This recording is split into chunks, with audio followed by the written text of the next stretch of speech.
Google Meetek funtzio berri bat jarri du konferentzietan.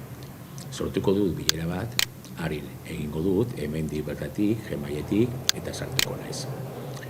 Konferentzian sartu baino lehen, orain badaukat botoi berri bat nire irudiaren azpian.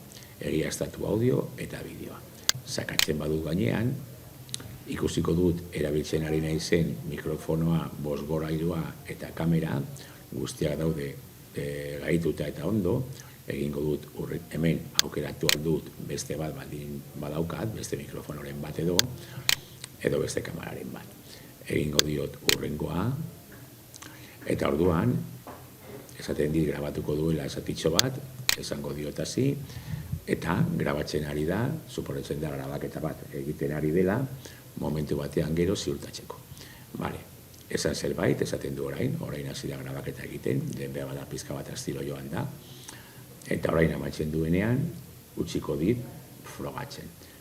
Sakatuko dut ziurtatzeko noan, bale, esan zerbait, esaten du orain hasi da grabaketa egiten, Bale, entzun dut nire abotsa eta nire irudia ikusi dut, orduan suposatzen da dana ondo dagoela, utziko dut, eta sartuko naiz konferentzian.